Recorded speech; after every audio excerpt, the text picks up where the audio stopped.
Hello, Lisa here. Welcome back to my channel and welcome to this first impressions and walkthrough of the Voyager Tarot.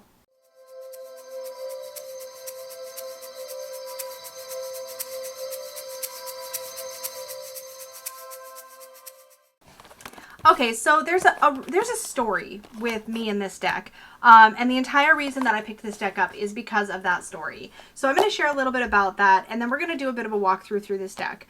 I have been looking at tarot decks for a long time, and I've never really wanted to work with this deck myself. I don't know actually if that's going to change. But the very first tarot reading I ever had from somebody else that I remember, and that doesn't mean that I didn't have others, but this was definitely the most memorable, was from a friend who read exclusively with this deck, and she gave me an incredibly potent reading that was absolutely spot on. It meant a whole lot to me, and she and I went on to get much closer at that time in my life, and she actually unexpectedly passed away very suddenly at the age of 30 from a burst aneurysm. And it was, at the time, we were actually meeting weekly with some other people, and we had a little musical group, and I played the penny whistle, and she played the bodhrán, and it was just a very impactful time in my life, and it was the first time I'd ever experienced somebody who was, I guess, in my inner circle that wasn't like an extended family member passing away. And there's just this part of me that just wants to hold on to that memory. Does that make any sense? Like, this special reading and this deck, like, whenever I close my eyes and I think about this deck, it's just that reading every time. So I don't know, like I said, ultimately if I will read with this deck or if this is literally just nostalgia, but I saw this come up actually on Book Outlet. I'd been ignoring it because it was like $40 or $45 Canadian to buy this, and I was like, that's silly, it's just for nostalgia. But I saw it come up on Book Outlet, and I think it was like $11 Canadian, and I was like, I'm buying it. So I bought it. It came in, and we are going to take a tour through it, and I'm going to look at it with fresh eyes as much as possible and see what I actually think of it as we go through. So something to point out about this deck before we dive in. So this is created by James Wanless, a PhD, and the artist is Ken Knutson. It is a very like sort of old school chunky collage kind of deck, and this originally was published, I believe, in the 90s, and it does go its own way. It is not following an established structure. I mean, it does have the suits and the majors, but the cards are their own thing and they go their own way. I've already picked a Peggy bag for it because how perfect is that? But anyways, so we're gonna get into it. I freaking love the backs of this deck, by the way.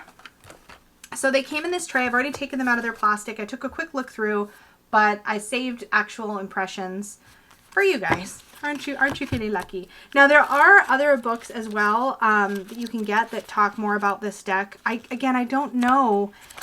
And I would be super curious to hear from those of you who have worked with this deck, who have spent quality time with this deck. I'd love to hear your impressions of it because I know very little. I just know that this is tied to a very special time in my life and a very impactful memory, and the first tarot reading I ever got. So yeah, I had to bring it in.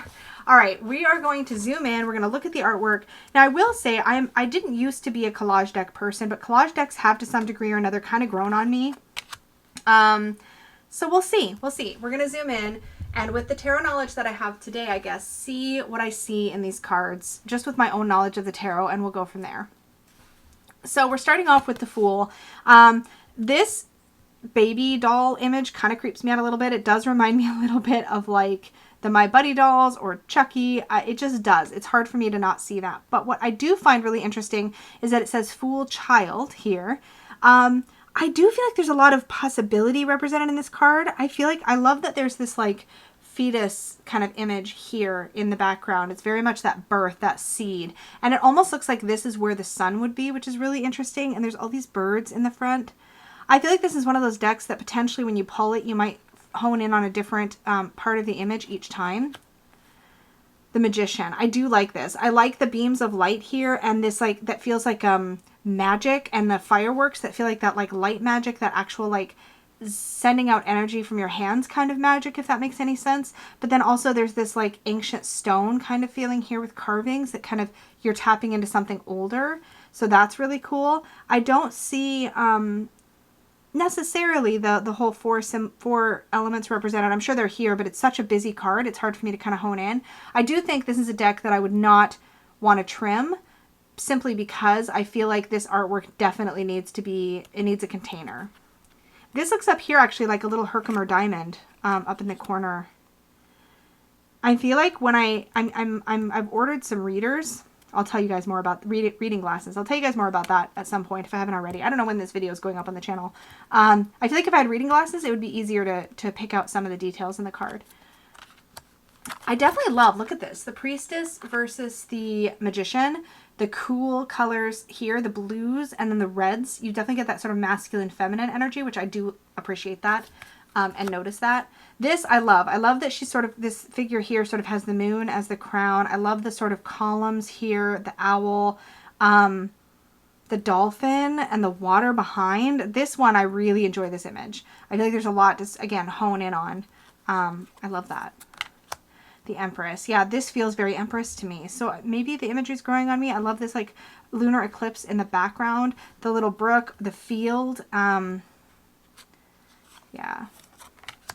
The Emperor. This feels wealthy and powerful for sure. A lot of these, the gold that you see here, the money piled, the eagle, but also this hand holding a plant and nurturing a plant. So you get that energy of nurturing. There's also like a cityscape kind of silhouetted here in this little section here.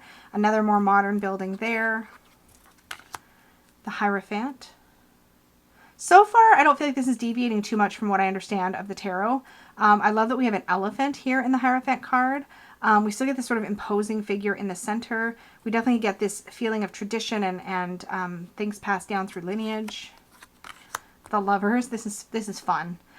This is an interesting statue. A part of me wishes I knew what some of this stuff was, because I'm sure those of you who are more exposed to things like pop culture, not pop culture, history and artifacts and things. I don't know. I don't have a good head for holding on to that sort of thing. I do definitely notice that we have the night here and we have the day here in contrast, which I like. And we also have like a rose and we have some like more green plants. So you have that, so you do see the feminine, masculine energies here. The Chariot. We have this hawk, I think, taking off. We have maybe like somebody on a surfboard in the background. This looks like the moon landing, which is really interesting. Oh, and there's like this road right here in the center and this gold, almost hieroglyphic, like that's the destination, like that's what you're focused on heading towards. It's interesting. Yeah, I feel like if you were trying to read with this deck intuitively, it could be really cool because you could just hone in on the symbols that jump out at you. Balance. So this is the, essentially the Justice card, I would assume. It looks like it's intended to be Justice in position 8. There's like this teetery-tottery right on this crystal in the center. The Hermit. This feels like a deck that you just, I love the age we see in the hands here. And is that like a lizard? I just bought my camera with my head because I'm leaning in so far. There's like this waterfall here. This almost looks like a lizard or something here. I feel like I'm really close to the cards and there's so much I can't see. You know what I mean? There's a lot. Fortune. This is a very wealthy feeling card for sure. This doesn't feel so much like a Wheel of Fortune as it feels like that good fortune will, like good stuff coming to you. Like this feels like treasure, like stumbling into a treasure room. The Strength card. I love this lion transposed with this other face here. You get that feeling like being the lion. Also this figure that's holding up. It's like an offering dish or something, but they're holding up and there's a stone there. The Hanged Man. This looks like scrying to me in this corner, which is really super interesting. And I feel like being suspended over this vortex of something. I don't know if any of this is going to make sense, you guys. I'm just going to bring you along with me. Death. There's something about this deck that feels very like, just get out of your head with it. Like, don't try to overanalyze it too much. Like, just sink in and see what jumps out at you. I am definitely going to be trying to play with it and see what comes through. Art for Temperance. So that's that Thoth influence, the art card for where we normally see the Temperance card. Devil's Play for the Devil. I didn't really take this in at all. Oh, yeah, interesting. There's hands and there's like water pouring down through. It looks like nourishing these fields. And then over here, there's like a pit that looks like it's full of lava. So you have that fire and water in balance. You have the storm here and the rainbow here. So this really works for a temperance card. Not knowing Thoth, I don't know how the word art plays in, but it definitely feels temperance-y. Yeah, and then the devil's play. We have the goat. We have these like devil masks. We have this figure here that feels like almost like light and shadow tower. I mean, it's definitely, I feel like the symbology I need is there. The star, I love that this card does feel less chaotic. This looks like an emerald ring here, which is really interesting. There's a starfish. There's a star sort of peeking through these like dark celestial clouds almost, it looks like. So that's got that very hope feeling. There's a big waterfall maybe over here. The sunrise behind some mountains. The moon. Oh, I love this. The silhouettes of the dolphins. The moon there. We have moon there. There's just moons everywhere on this card. There's a moon there. It looks like it's a partial eclipse. Trippy. I love this like half of the snowy owl. And the sun. And again, you really feel the difference between these cards. This feels very sun. All the flowers. Time, space. So this is like the judgment card, I guess. Wow. I'm curious what the guidebook actually says. I haven't really even checked this out. What does it say about time, space? The shadow. Okay, let's see. Time, space, known traditionally in the tarot as judgment or eon, is symbolized by Zype Totec, Aztec god of spring, who, wearing the skin of a sacrificed human, represents the new life which attends the death judgment of old karmic patterns. I don't know how I feel about that. As symbolized by the 3 Buddha judges, this is a time, they're here. This is a time for rendering justice to yourself through objective and acute self-evaluation. The law of karma, let's see here. It talks like the flyer, birds, meditator, and explorer spacecraft take great flights of mind. As a traveler in consciousness, transcend the world of matter and go in mind anywhere for any time period. You are a futurist and seer. Your visions and ideas are seeds that bubble forth to alter minds and perceptions. The shadow or negative side, you may have a tendency, however, to dwell exclusively in your mind. You space out and ignore your physical and worldly needs and responsibilities. You fail to earth the genius of your perceptions. Well, possible. The universe. And there's where we see the mandala that we see on the back of the cards. Right there.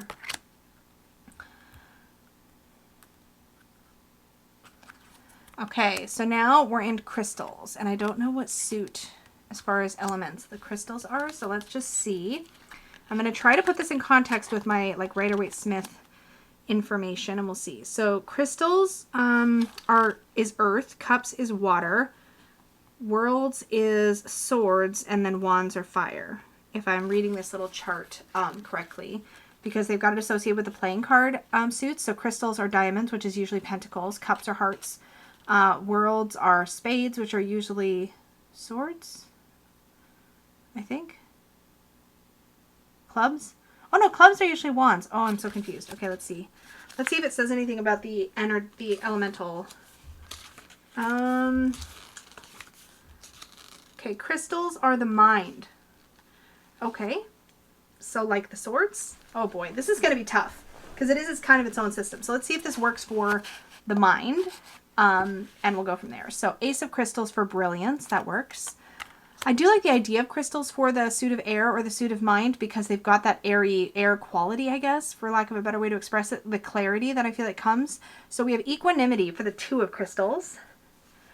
So I'm going to see these like swords until I see otherwise. Swords and air. That's what I'm doing in my head. The 3 of crystals. So 3 of swords, creativity. And again, I think at a certain point you have to like step away from other known systems and just treat this as its own thing. I'm trying to create context in my brain. So logic. I think if I'm looking at this instead of the suit of swords, the suit of air, and looking at it instead as the suit of the mind, these all make a lot of sense, right? So we have brilliance, equanimity, creativity. These are all elements of the mind. Logic, negativity. I wonder if, sorry, I'm going to just like zoom us out for a second. I need to play for a moment. Okay, I'm wondering if there's keywords. There's no keywords on the majors. Okay. I think if I can just, if I use these keywords as a jumping off point and work with the art, because this feels like logic. This image does make sense to me for logic. if I use these keywords as a jumping off point for the meaning, I was just curious if like, if there were nothing that I needed on the bottom of each card, I might consider a trim, but then the backs wouldn't be symmetrical. Anyways, okay, we're done playing. I just bashed the microphone. I apologize. Okay, maybe I can edit that out. Okay, anyways, let's get back to it. So logic, I'm just going to look at it that way and not try to match it up with any suits or anything. I'm going to try. We'll see how successful I am. Negativity for the 5. That works. 5s are disruption. And in the mind, negativity makes sense. Confusion in the 6. So abstract, honestly. Dullness. None of these points are like sharp. There's no sharp crystals. This looks like bismuth a little bit to me. Like the silhouette almost of bismuth. Dullness. Synthesis in the 8. I like synthesis. That's a good word. Narrowness for the 9. So you could think narrow-mindedness. Thinking of the world in a much too linear way. Delusion for the 10. Okay, oh boy. Now we have the Sage of Crystals. That is Albert Einstein, I believe. So we have the Sage of Crystals, the knower. We have the Child of Crystals, who is the learner. This is great. I love this image in the foreground. It definitely makes you think of, and here too, it's like of teaching and of learning. It definitely translates that to the image. The Guardian of Knowledge. This is somebody, it's interesting to me. She has the third eye kind of crystal there, and then her hands are kind of, I kind of see this, it's kind of between the heart and the throat. I just went right to chakras because that's what happens in my brain, but yeah, that's cool. And then the Inventor. So if we think about the family, as it's called in this deck, and we think about there's a sage, a learner, a guardian, and an inventor, like woman, man, child, whatever, doesn't matter to me. It's like these keywords, I think, are what I would focus on. Okay, so now we're in Cups, and let's see what it says about Cups. It should be emotion, I would think, but let's see. So Crystals was the mind.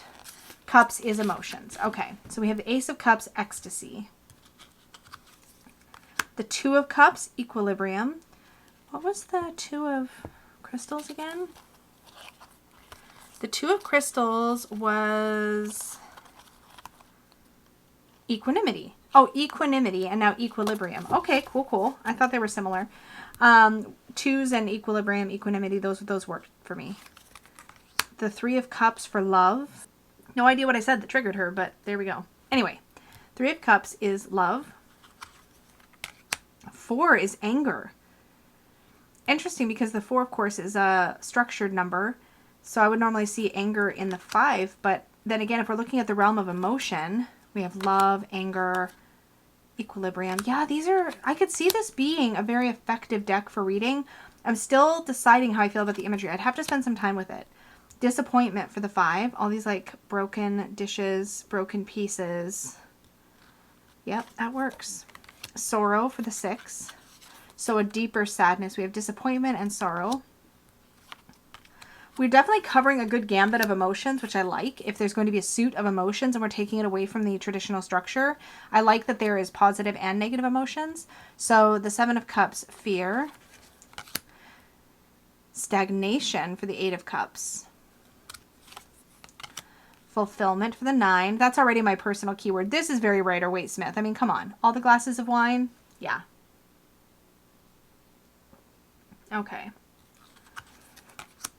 Passion for the 10 of Cups. Love this with all the blooming, like, orange and yellows. The color palette is very intentional, you can tell. The Sage of Cups. I love that we have this age diversity. And I mean, okay, hi. This deck was created, hold on.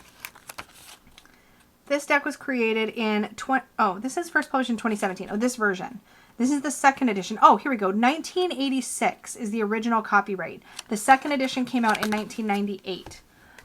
And we have people older than 25 in the deck. So we had it figured out in the 80s, and then we kind of lost sight of it. I'm just being snarky, but I'm also sipping on wine while I'm doing this walkthrough. So take that as you will. But I just think it's kind of interesting that, like, this is a piece that we seem to have lost sight with. So I like that there's these sage cards. I really appreciate that, actually. So this is the regenerator. So somebody who I feel like heals, who brings you back to yourself. The Child of Cups is the feeler. Is that ever the truth? I love this. I love all of these faces with all these different emotions on it. I love that. the Woman of Cups is the rejoicer. She's in pleasure, right? She's in that that joy space. And the Man of Cups is the surfer. Okay, so I don't like the whole woman and man title. I don't know why that bugs me, but it's bugging me. I mean, I get there's the dichotomy of gender. I mean, but for a deck that was created in the 80s, I feel like if I'm fine with Queen and King, why am I don't know. I don't like it. I'm just being weird, but I'd probably get over it. I love, though, the concept of surfer for the King of Cups as a concept, because I always see the King of Cups as somebody who's able to ride the surface of their emotions, like without getting sucked into the depths. Like they're the master of that suit in a way. So I love that concept of the surfer. So now we're in worlds, and I believe, I'm not even going to guess, because let's just see. The world suit is the physical world. So they depict your physical and worldly life, similar to pentacles or discs in other tarot symbologies. Okay, so we have the Ace of Worlds, which is success. The 2 is reflection. What a beautiful card. I love this with the moons, the mountains, the snow, and the blues. I love that. The 3 of Worlds is nurturing, so you get that feeling of growing and ripeness and waiting for the right time. The 4 of Worlds is commencement. It's an interesting word because I normally think of that more like the 3 of Wands. It's kind of interesting. I'm curious what it says about the 4 of Worlds. Spring, represented by the green flower shoot, symbolizes new beginnings and commencements. Like the birth of the crocodile and the new island, it is time to break out of mental contemplation and act. The Aries ram springing forward means you should move on your winter reflections. Go for it. Take the leap into new ventures and exercise the physical body. The Mars planet and flower shoot representing male genitals. Well, they're not even like, okay. All right. Symbolizing the sowing of new seeds, which will expand through the expression of your creative and sexual energies. Oh, okay. I mean, it's material physical. I mean, that works. It's kind of funny. All right. The 5 of Worlds, setback. Yeah. I'm really interested actually to read the entries in the guidebook more. This would be a fun one to do with Tarot by the Book, because it'd be fun to see what this is like to read with intuitively, and then to try to like also read the unique perspectives of the creator. I'm really intrigued. I'm more intrigued than I thought I was going to be. I thought I was going to be like, yeah, that was fun to flip through. Now this is going to hang and be just a memento. But I think I'm going to play with it a bit. Synergy for the 6 of Worlds. That's another good word for 6 in my opinion. Breakthrough for the 7 of Worlds. I love a good breakthrough card. I love this. I love that it's like a volcano erupting. I love all the fiery energy here. This is fantastic. So I think looking at this deck according to like the elements associated with this traditional tarot will not work, because definitely some of the cards within this suit even have felt very fiery and some have felt very watery and earthy. So the elements are definitely mixed throughout the minors in this deck, and it's really taking it as realms of your life. Like it's not breaking it up and lining it up with the elements the same way that I think we're used to with traditional decks. But anyways, okay. Change for the 8 of Worlds. Harvest for the 9 of Worlds. It's a great card.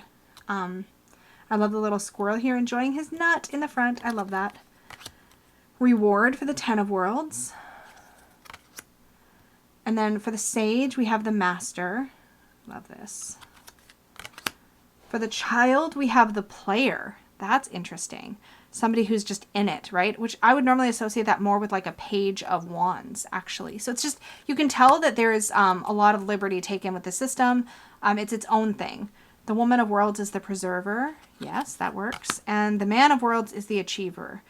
Again, that makes sense. The King of Pentacles or King of Discs is very much an achiever. I'd also be curious, any of you guys watching this walkthrough who are familiar with Thoth, because I don't have that foundation at the time I'm filming this for sure. I'm hoping to study it later on. But do you feel like this lines up more closely with Thoth than with Rider-Waite-Smith, or is it still totally going its own way? Like, does it line up in just spots? I'm just curious. Okay, so now we're on to Wands. And how does it describe the Wands suit? Spirit. The Wands attributes symbolize your spirit, for they are associated with the eternal light. All the Wands cards in the Voyager contain some form of light or fire. Spirituality in Voyager Tarot means living in the light, therefore possessing high character, perceptivity, and energy. Character virtues are achieved through the purifying firelight of the spirit. Light is symbolic of perception. When you see, you throw light on the subject. Seeing the truth, you see the light. Firelight also symbolizes your inner heat, your energy, and life vitality, your spirit in action. So we have illumination for the Ace. Purity for the 2. Compassion for the 3. So these do feel like more spiritual concepts, right? Aspiration for the 4. So interesting. These look like little camels in the front. It's so interesting. Oppression for the 5. That feels like a Thoth keyword again. Again, I'm not sure how much of this lines up with Thoth. Trust for the 6 of Wands. Courage for the 7 of Wands. Harmony, I love all the music for the 8 of Wands. Integrity for the 9 of Wands. Growth, I love this image for the 10. This is growing on me a little bit. I said that on the growth card, that's funny. The Seer for the Sage of Wands. Again, we get that real sense of like age and wisdom in all the Seer cards, which I really appreciate, or all the Sage cards, which I really appreciate. And we get that feeling of youth and student kind of energy in all of the children in the deck, the pages, so to speak. So we have Seeker for the Child of Wands. Censor for the Woman of Wands. Somebody who's very in touch with their senses. I love that. An Actor for the Man of Wands. Somebody who acts. Very much not in their head about things. Really interesting. Okay, we are going to zoom out. I'm going to shuffle and just do, maybe I'm just going to pull 3 cards and see what I think here. Ooh, I don't run out of time. This reminds me of how my soul cards felt when they were brand new. Like the cardstock. It's like glossy, but it feels like it'll eventually get that kind of clothy, almost like worn feeling that my soul cards have.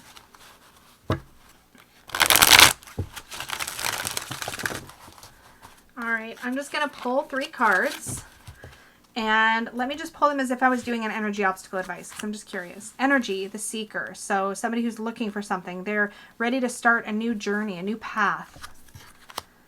The Obstacle, the Learner. So the part of them that wants to do something new, they could get in their way maybe, be too worried about learning all the things and getting it all right before they start. And, oh, we have 3 children. That wasn't a very good shuffle. We're going to do that again. I feel like all my children, just by the way I was shuffling, just grouped together. Some of you are probably going to be hollering like, no, you can't start over. That's cheating. It's my channel. I do what I want. All right, let's try that again. And let me do a little hand over hand action too. Just make sure things are separated and not overly clumpy. All right, let's try that again. Energy obstacle advice. Just a little general reading just to see what jumps out at me. Okay, we have reward. So something coming through we've been waiting for maybe. We've been working really hard and we're finally seeing the fruitions that come to fruition. Player. At the same time, like there's all the success, but we want to, like, this is the obstacle card. So we're thinking about it in terms of like, how is this in our way? Perhaps as we reap that reward, we're recognizing that we don't, maybe it's not as fun. There's times when it feels like it's work. Maybe something that started out as a passion project has started to like become more of a grind at times, but it's still something we want to do. It's still something we feel like we're benefiting from. But the advice is the Hanged Man. To get a shift in perspective, to step back, take a look at the big picture. I don't know, I feel like I could read with this deck. I don't know how much of it I'm using the imagery. I think it'd be different when I wasn't on camera and I was just playing with the cards and laying them out. So we'll see. We'll see how we get on in the end, at the end of the day. I'm not yet sure, but I am really pleased with the Peggy bag combination. I really am. All right, you guys, thank you so much for hanging out with me. This was a lot of fun. I cannot wait to hear from you guys. So if you have had a reading with this deck, if you own this deck, if you've read with this deck, any of those things, let me know, because I'm super curious to hear what your thoughts are on the Voyager Tarot. So definitely let me know in the comments down below. I can't wait to hear from you guys. If you have advice for working with this deck, ways you enjoy working with this deck, anything like that, or just opinions on what you think of it, having seen it now. It has been around for a long, long time. Let me know. As always, please do like this video, subscribe if you're new here, and click the little bell to be notified of my future videos. Thank you so, so much, and may your magic always shine from the inside out. Bye, guys.